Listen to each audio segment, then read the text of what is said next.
Did I want to watch the match more because it was for $500,000? Not really.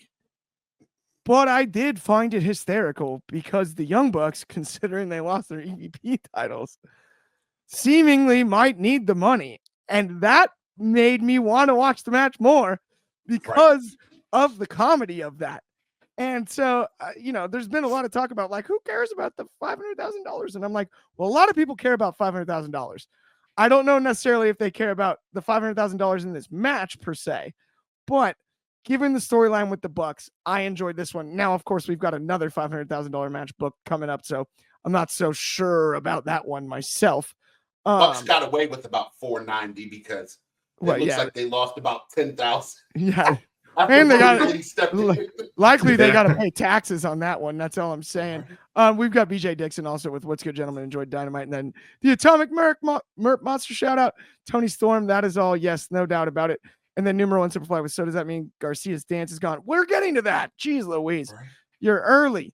So we've got Bro Dito, of course, with the Ops. Monster shout out Hook. My absolute favorite. Taking on the Death Riders as well as the Buckaroos, as we like to call them over here. Yeah, I had no problem with the match itself. Like, I didn't. The turn at the end, I didn't really have a problem with, but it is no longer, again, Dancing Danny Garcia. That's unfortunately going to be over for us. I think Daniel Garcia is awesome. I've said it 1,000 times. I went to the PWG show, Mystery Vortex. It's like the last one they had at the Globe Theater. It's always great. Moxley was on that card. Ray Phoenix was on that card. Absolute stars, top to bottom. The main event was Speedball Mike Bailey in an Iron Man match against Daniel Garcia. And it's one of the best matches I've ever seen live. Like, if you weren't there for that match, you won't get it. It was absolutely as hard hitting and as all out as you can get for as long as possible. It was so good. And I gained a mountain of respect for Daniel Garcia that evening. I thought the dancing was electric because the big knock on him was lack of charisma.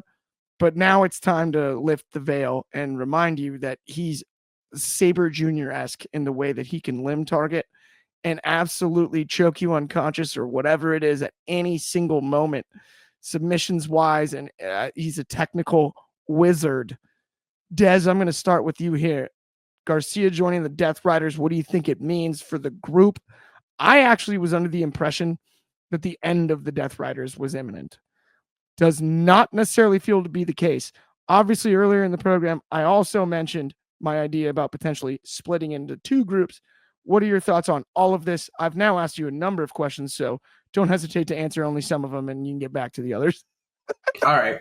Gotcha. So before I go into Garcia, I'll talk about the Bucks because you did mention it. I love the Bucks gimmick right now. I think it's so funny when they went into catering and then they sat down with Dark Order. They're like, hey, sit down. Like, we're not singing with these guys. And they're like, oh, Brandon Cutler, remember us? And he's like, I've been waiting so long to say this. Shut up, Young Bucks. And he just leaves. And then they had the whole Titantron with the IDs. I thought all of it was great. Now, when it comes to the money stipulations, I don't really care for them as much, it just feels like it's okay. I mean, obviously, if I was wrestling in that match, I would want to win because that'd be a lot of money. But in terms of storyline, it's like, whatever. This one made sense simply because the Young Bucks, they some broke boys right now. So for them to get that cash, it definitely helps advance the story. Now let's talk about the end of the match itself. It was fine for what it was, right? Solid main event, a lot of good star power. But then we move on into the turn, right?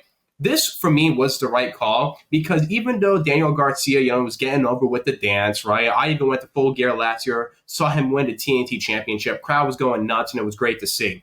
He had his best work, in my opinion, when he was in a JAS because that guy was a legit killer, right? He was the Red Death. Another match I saw from Garcia was when I went to Fight for the Fallen. He faced Bryan Danielson, a fantastic match, obviously dancing at limitations, coming back from a concussion.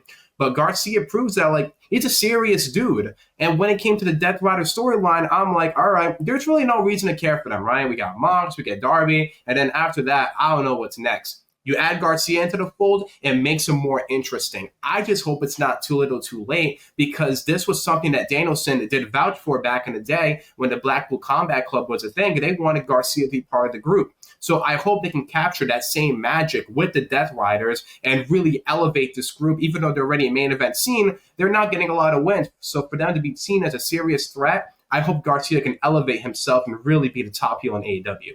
I love the way you just broke that down, Des, because you said one thing that really, really also just tickled me, because I think you're spot on when it comes to this. The too little, too late part. Mm-hmm. Because also, what if, after all the criticism about the Death Riders and hiding the belt and Jon Moxley and all of this, what if they add Daniel Garcia and suddenly become super interesting? Yeah, exactly. And that's possible. It is. It is the most interesting part. Like, I have the biggest smile on my face because I'm like, I didn't think of it that way. Like, it's totally possible. We got a really cool comment here from the Atomic Merp that I really appreciate. I got to give it to Darby for that heel turn. He sold it beautifully for Garcia. I don't know if there's a better person in AEW to put in that spot than Darby Allin. I agree. He can make it look like he gets his butt kicked as well as anybody in the freaking world. Sure does. That is a true skill, and he's good at it. Fernando with Garcia badly needed a character change. Totally agree. For sure. You know who's next? Joe Hendry. Sorry, my bad. Anyway, and what do you think about Garcia joining the Death Riders, as well as it potentially reviving the storyline, as well as the Bucks winning the money is funny, but why? Why are we now doing another money match on Collision? It brought in viewership. It's fun to see. I don't know what else to do it. And I'm going to be 100% honest. I could care less about Moxley versus Darby Allin. Darby Allin is one of the most least interesting wrestlers to me in all time. He's a less talented Spike Dudley. He goes out and he just does things to hurt himself. I've never been a Darby Allin fan, but I can tell you what, Darby Allin versus Daniel Garcia, it piqued my interest a little bit, because as everyone has already said, we know how vicious Daniel Garcia can be. And there's nobody that will let you hurt them as much as you want to as Darby Allin. So we're going to get some insane spots. We're going to have this one match with Moxley in which Daniel Garcia is probably going to interfere with and cause Darby Allin the match. And then we're going to get one.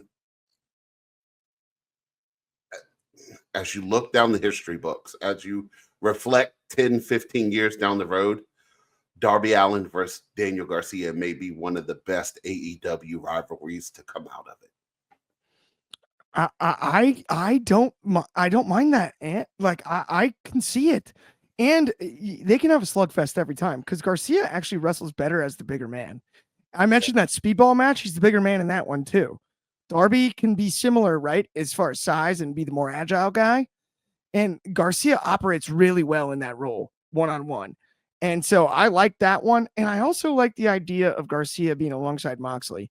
I see a lot of similarities there in the future, especially because I also think Garcia is so young.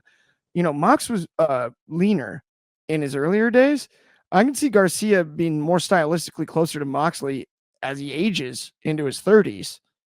Than we could ever realize. He's going to bulk up a little bit, naturally, right? That's humans. You know what I mean? I'm not saying like you need to get in the gym. I'm saying like just hormonally, like in your 30s, you're going to bulk up a bit. And hopefully that works for Hook too. I think the Hookster's on his way to that. Hookster's even younger. I think Hook's going to be jacked to the gills. You look at his dad, right? That guy's built like a barrel-chested brick, you know what house. For a guy of his height too. I think Hook's going to fill out 100%.